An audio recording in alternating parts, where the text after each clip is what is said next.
This is now my third time trying to record this episode. Fingers crossed it actually works this time. Hey, what's up, interwebs? My name's David, and you are chilling with Schilling. So, like I said, this is my third time trying to record this episode. I am very committed to making these episodes mostly for me, but for you guys as well. And for those people that don't have a voice, it's very important to be able to share my experiences with you guys so that other people don't feel quite so alone. Now, I really want to show you guys my shirt. Hold on, take a look at this sucker. It's got a back too, but I'm too lazy to turn around right now. I've done it too many times and I don't want to do it anymore. So, here we are. Quick recap of the week. Pretty straightforward week. I had a lot of work that I had to get done for work, but my work-life balance is doing pretty well. I'm pretty happy. Sorry, keep moving my microphone because I want to make sure that my levels are okay.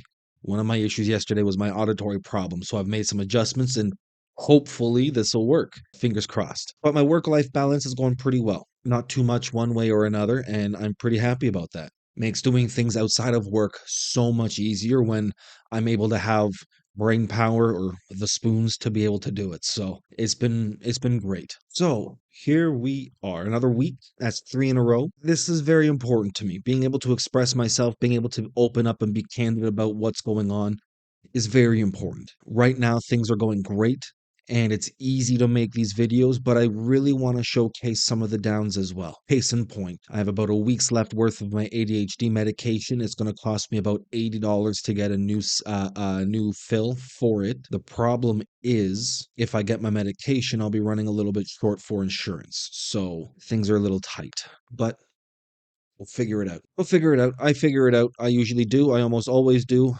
And when I don't, I cry. But until then, here we are. Okay. Also, I'm wearing a hat today. First video of the year where I'm wearing a hat. It is not cold in here.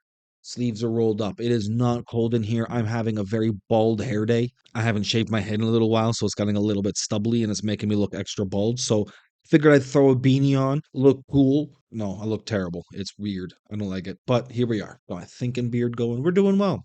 Video, a little bit smaller than the last time. I'm trying to keep it as clean and as crisp as I can. And with that will come a bit of a smaller video. I do apologize for that, but that's the way it goes right now. I am in the process of picking out and choosing a new camera. It's going to take me a while to get it, but until then, you're stuck with me looking like this. I do apologize. But enough wasting time. Let's get into the topic of today's video. Protect your peace. What do I mean by protecting your peace? Well, I mean, we all know what I mean by protecting your peace. What I meant to ask is, how do you protect your peace? I'll tell you what I did, and this was for when I was down and out and really really struggling. All the information that was being brought into me or brought to me, it just my brain was transforming it into something negative. I could not handle anything. So I cut people out. Everybody. I cut ties with everybody. I literally stopped speaking to everybody that I didn't have to speak to. Family, friends, best friends. I wasn't working at the time, so I didn't have to speak to anybody at work, but I would have cut people out there too. I had to start from the ground up. I created a little hula hoop, but yay big, right around me. That was step one. Nobody was allowed into that bubble. Nobody was allowed to step foot into that hula hoop. I had to protect myself at all costs. Then I created another little bubble, one slightly bigger that could fit a few people in. Parents, best friends, people who forced their way into my life and refused to leave. That is the most important part. You need people when you are down and out and at your lowest points. You need people who are going to be there for you, who are going to help you, who are going to protect your peace with you. They still don't get in completely, not all the way. There are still some barriers that are up there that need to be up there for your survival. But people have to prove that they want to be in your life to get into that spot. I could count on one hand, maybe four people, the amount of people that I had in my life that I was willing to allow into that position. And then a bigger bubble. That bigger bubble is for people who want to be in your life, but you can't handle for whatever reason. Maybe it's just they want to go out all the time, or they're just very emotionally draining. They're always talking about themselves, whatever the reason may be. You like having them around. They're good people, but you can't be around them all the time. That's what that next bubble is for me, and so on and so on and so on until all the people that are in your life have different levels of bubble, different protective bubbles. Now, why did I do this? It wasn't just to protect my peace. It was to redefine all the relationships that I had with people. See, I saw everybody as a friend. If I saw you as a friend, then I would give you the shirt off my back to make you feel better. I gave so much of myself to so many people and got so little in return that it just completely drained me. I had nothing left for myself. The people in the closest bubble, I would do anything for, still. But it's a small circle. Not many people can fit into that hula hoop. Once too many people fit in, that hula hoop or that bubble bursts and everybody falls back. We can't have that. So be very selective with those people that you would do anything for. Now, that circle might be big for you, it might be smaller for you. That's okay. It's going to be a person to person thing. For me, my criteria was very strict, and I really had to follow suit to it. I had to stick to that no matter what, because if I slipped a little bit, I'd have no energy for myself again. Now, these bubbles are free flowing. People are going to come and go. You have to focus on your path, whatever you want to do. Allow yourself the opportunity to grow, to follow your dreams, to evolve. It's important to remember that not everybody is going to be on that same path with you. There might be some great friends that you had at a certain time in your life, but you've grown distant, you've grown apart. There's no sense in keeping them in the same circle, that same bubble, for old time's sake. Allow them to drift, allow them to follow their own dreams, pursue their own paths. Now, that doesn't mean you have to stop talking to them completely, not at all. But you do have to allow them the opportunity to grow as well. And if you drift apart, if your paths don't cross for a little while, that's okay. Focus on you. Focus on the people who are on a similar path as you. There's no sense hoarding people. I was a people hoarder. I had close to 1,000 friends on Facebook, most of whom never interacted with me.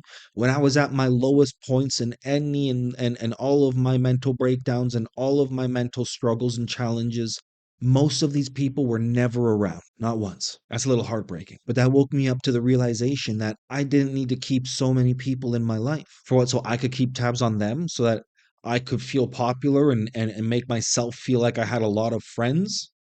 You are more likely to feel alone in a large group of friends than you are in a small, close knit group. Find a few amazing, wonderful people and keep them close, emotionally close. I have one of my best friends, your mate Nate, is from the UK. I have friends who I'm dying to meet there in the States.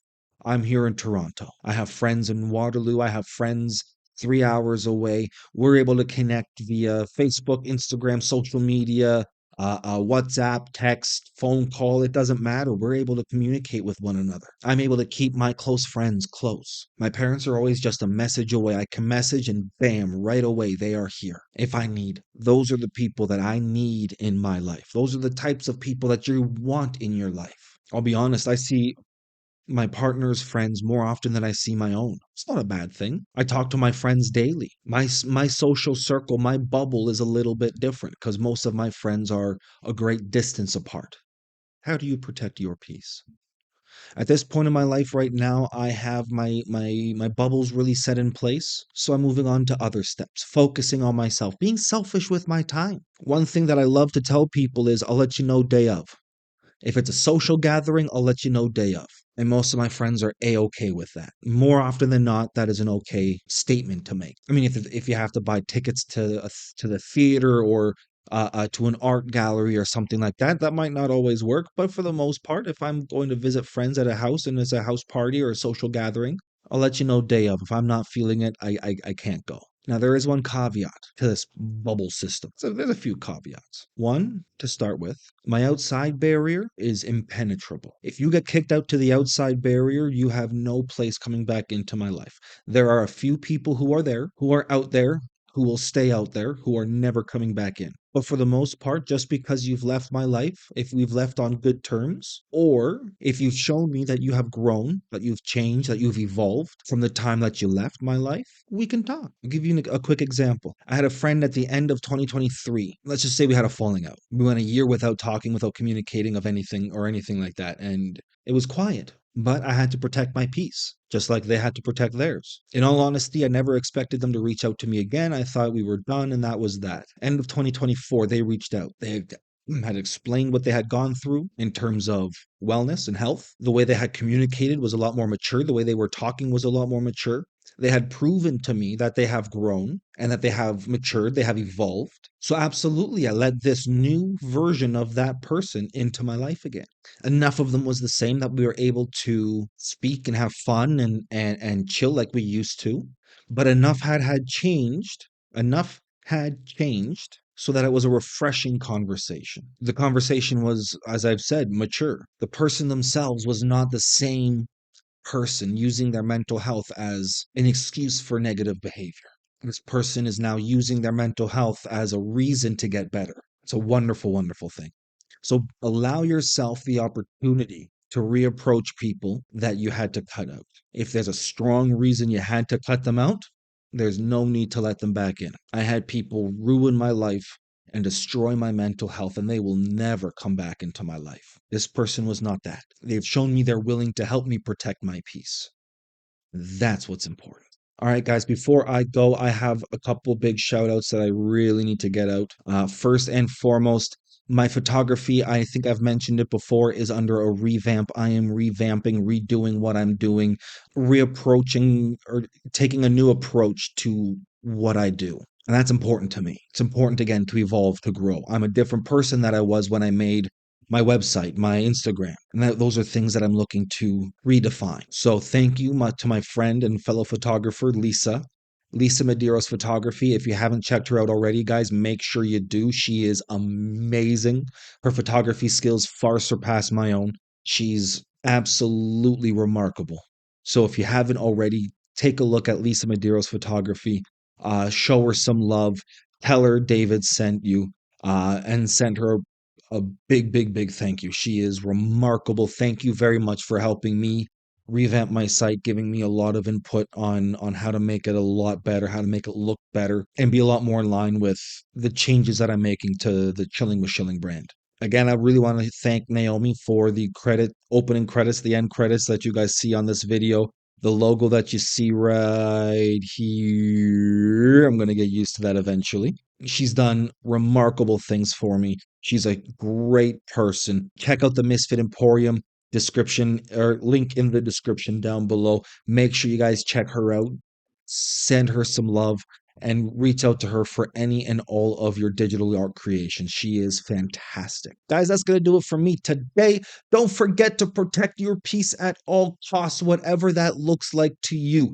To me, it was cutting people out and bringing them back in slowly, making sure that I vetted every single person that came into my life.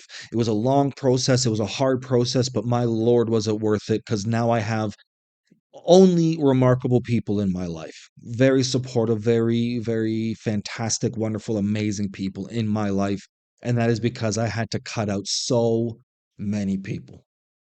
If you are in my life right now, if you are a friend, a family member who was directly in my life, thank you for being the wonderful person that you are. It means the absolute world to me that I get to protect my peace and to have wonderful people around me helping keep me safe. That's going to do it for me.